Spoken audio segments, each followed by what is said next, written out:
Recently, a film was released called Yesterday. Its premise is that every single person on Earth has forgotten all about the Beatles and all their music except for one amateur musician who seeks to revive the Beatles all by himself. Now, I haven't seen this film. I don't really do movies anymore, but that premise is actually quite fascinating. So I decided, while the topic is still relevant, in this episode, let's do a thought experiment. What all do we have to do to create a world without the Beatles? My name is the number Quelve, and you're watching Nerd Candy.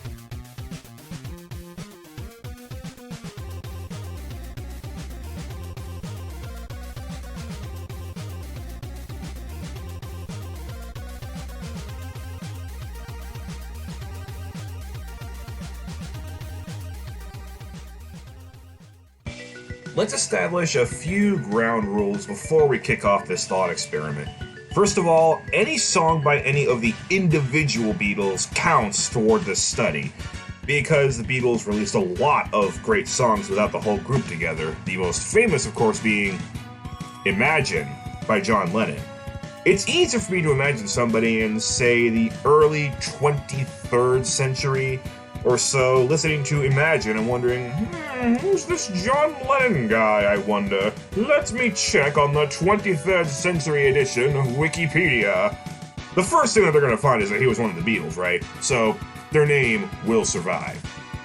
Second of all, our world is rapidly descending into hell, what with climate change, widespread inequality, and wars popping up all over the place. But for the sake of argument, let's pretend that starting next year, the world will no longer have self-gratifying lunatics as their leaders. Humans will actually respect the one and only planet they live on, and all 233 countries will learn to get along. The constancy of the human race is key here. And third, we're going to leave personal music taste out of the picture as much as possible, for obvious reasons. I think the Beatles are fantastic personally, but I'm not going to try and claim that they're the greatest band of all time. They may be the most popular and influential, though, and that's why this thought experiment is so compelling. And with that, let's begin. How do we make a world without the Beatles? Now, from the clips that I have seen of the film, it seems like society is pretty much the same in the film setting as it is in the present time of the real world. That's a bold choice. Now, we've been wrong before about when flying cars will show up and whatnot, but something tells me a world without the Beatles will look very, very different. That is evident even in this first point. And that first point is, everyone alive today knows who the Beatles are. What are the implications for this? Very simple. If we want a world without the Beatles, we need to kill off the entire population of planet Earth. Doesn't that sound fun? If you think I'm exaggerating about the whole world knowing about them, consider a few things. The Beatles had 20 number one singles and have certified 183 million total records, back when buying records was the only easy way to listen to your favorite music whenever you want. And if that wasn't enough for you, Abbey Road's 50th anniversary remaster came out at number 3 on Billboard 200 US, and, unsurprisingly, number 1 on Billboard 200 UK. They sold 81,000 physical albums in the year 2019. 2019! These guys broke up at the end of 1969. How do you sell 222 records per day 50 years after you go your separate ways? And for you interweb social medium kids out there, their music was streamed on Spotify 1.7 billion times, again in 2019, 47% of which came from the under 30 crowd. They're not constrained to any demographic. And if any of you remain unconvinced, well, let's just say that's what the other points that I have are for. Point number 2 is that parents must stop telling their kids about the Beatles. Think about all the things that get passed down from generation to generation. Life stories, advice, clothing, portraits, interests. Don't think for a second that music isn't included in that. For every parent that has Beatles records, or heck, any parent who was behind one of the 1.7 billion streams of Beatles hits on Spotify, that will absolutely work its way through the next generation. And it goes without saying, there will be a substantial amount of kids who will really, really like them. And of course, today's kids are far from where it all ends. I honestly find it hard to believe that anywhere within the next 10 generations, humanity will completely forget the Beatles. The kids today that grow up liking the Beatles will inspire their children to like the Beatles, probably with about the same success rate as their parents. That still probably leaves tens of millions of that generation still liking the Beatles. And then they do this thing to their kids, etc. Humanity necessarily won't forget about the Beatles until this cycle ends somewhere. Wherever it may be, doesn't really matter, but the Beatles will survive until that happens. So already, just from that projection alone, I can nearly guarantee that the Beatles' name will continue to be mentioned and adored well into the 23rd century. Now consider my third point. The Beatles' lyrics are extremely accessible. What I mean by that is you don't need an extensive knowledge of English language to enjoy most of their songs, and that's part of their extremely widespread appeal. Take Yesterday, for instance. Every word there is simple, and it's not just the words, but the grammar as well. Now, I have limited experience reading things in languages besides English, but I can tell you one thing. Songs, poems, or even little idioms in any language tend to mess around with the rules of their language, if not outright break them. But most of the Beatles songs don't do that. They're written as poems in the sense that they have rhymes to be emphasized in the singing, but they come off like basic prose. As a citizen of the United States, of course, I can't say for certain, well, after all, this is a thought experiment, but I can believe that tens of thousands of people in non-English countries may have learned English by listening to the Beatles. At least it might help them along a bit. If that were the case, it would elevate their work beyond music. It could be used as a tool for learning a very important life skill, and therefore educators would want to keep access to their records. So, we have to have every member of this generation gone. We have to be deep enough in the future so that their music is no longer meaningful enough to pass on to children. And we must also live in a world where they're either no longer an effective tool to teach English, or the language is no longer needed. Or maybe everyone on Earth is taught English, whatever. So what else do we have? My fourth point. The Beatles were a cultural figure, not just a musical talent. The 1960s were dominated by what we call counterculture. We've all seen the typical long hairstyles and colorful clothing of the 1960s. It was all with a purpose. The prevailing air of the decade was two words: freedom and love. The very definition of counterculture was anti-establishment. The US had the civil rights movement, among many, many others in that decade. The expressiveness of people publicly displaying excitement and affection far more than in years past helped inspire the homosexual community to finally end their silence and make homosexuality a normal topic rather than a social taboo. As conflict in Vietnam escalated, the people of the Western world rose up against the idea of political leaders sending off one of their own citizens by random draw to risk their life halfway around the world. And finally, counterculture in the West stood in contrast to the communism in the East, where all social roads led to the central government one way or the other. Now, most of the time, the Beatles didn't go too far into the touchier subjects of the time, but their free-flowing style of music, not to mention how they tried making music to appeal to practically every emotion and seemed to nail it every single time, fit perfectly with the decade that they were in. But if you ask me, what makes them stand out as a cultural icon is their charisma.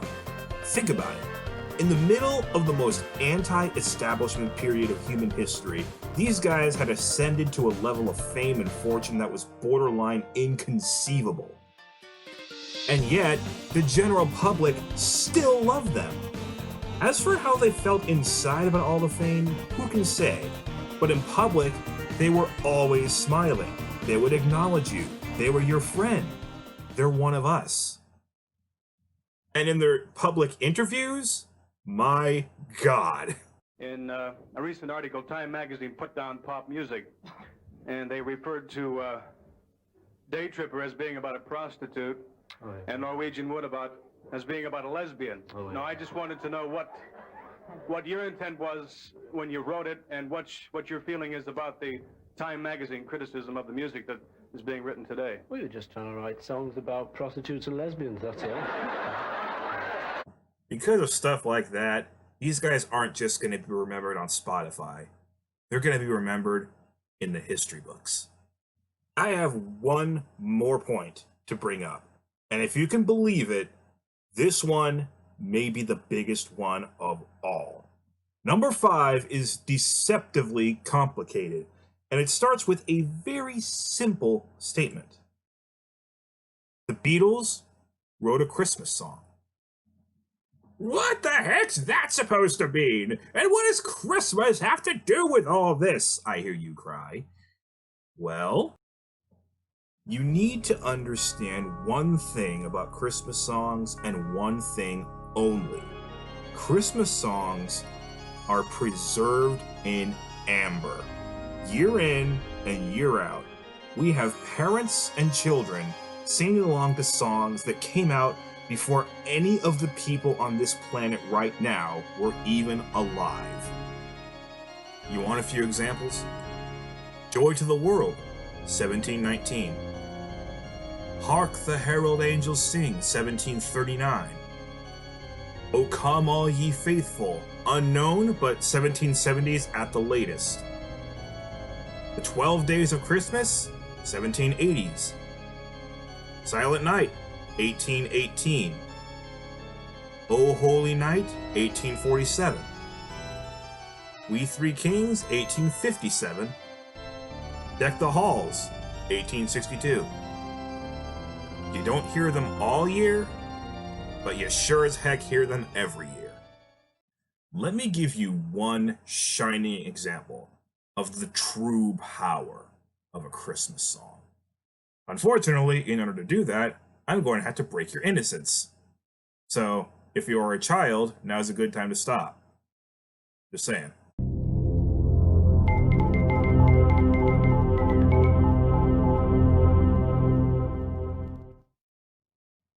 The person we now know as Santa Claus was pretty much invented back in the 1820s thanks to the long poem A Visit from St. Nicholas, better known today as 'Twas the Night Before Christmas.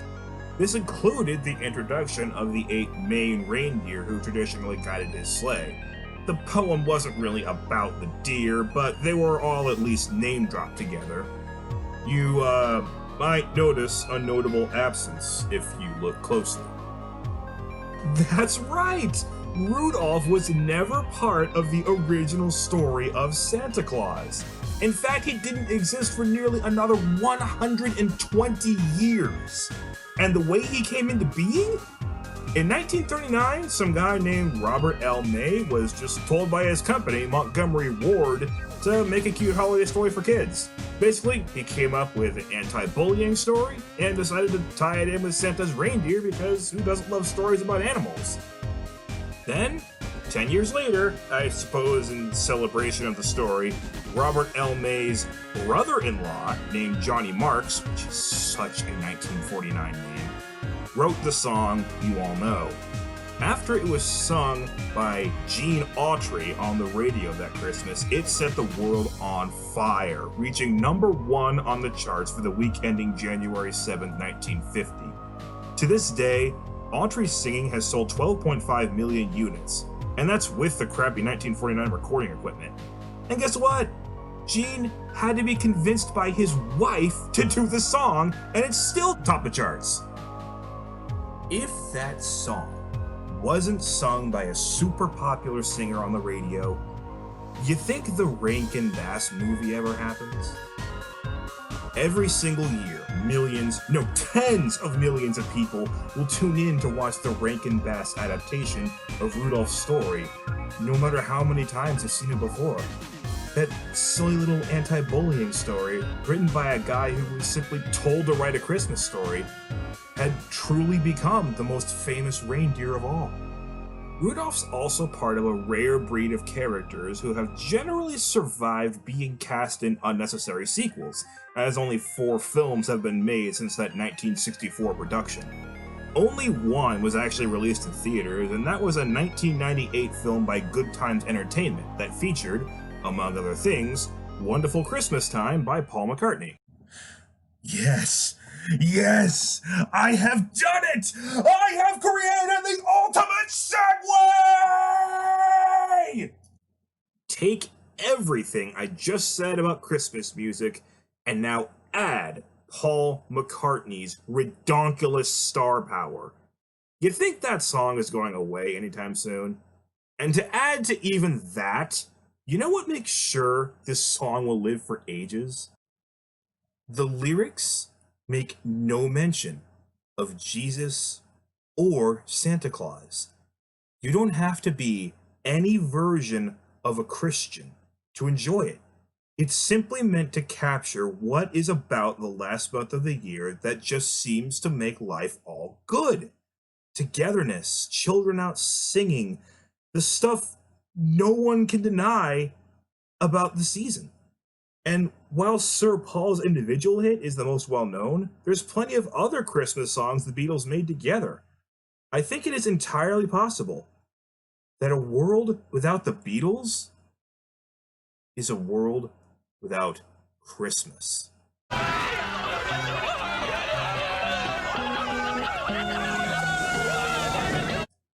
So clearly, at least to me, the Beatles will last far into the next few centuries without everybody actually completely forgetting about them. So, what are we to take from all this? Nothing on Earth is eternal. The Earth itself is not eternal. The question of time and what happens across it becomes murkier and murkier as the scale increases. Every one of us has a chance to affect the way life on Earth looks in the next 100 or so years. But 2,000, 10,000 years from now, that's not up for us to decide. 2,000 years ago, Christianity had just begun and was being fought against by the strongest country on Earth, Rome. There was no such thing as cars, electricity, gunpowder, even indoor plumbing. Did any particular generation back then have any measurable impact with how life works in the 21st century, outside of a new faith taking root that would spread worldwide? No country on Earth today is the same as it was a millennium ago. It's not noticeable day to day, but the human race has been one that adapts to change at a breakneck pace. Predicting the future beyond 500 years is little more than a cheap guessing game. It makes for a playful argument among friends, but none of us will live long enough to see who won the argument. All we can think about, and all that we know for sure, is how life goes right now. The Beatles have, as far as the human race is concerned, achieved immortality. For all the foreseeable future, they will remain a blip on the radar, if not far more than a blip. It will take a complete overturn of how we live today to completely erase them. But that's not out of the question either. The Beatles cannot simply disappear overnight, but if one of us were to suddenly be frozen, preserved for a millennium or two, and thawed out with our brains and bodies still intact, well, yesterday may never come again.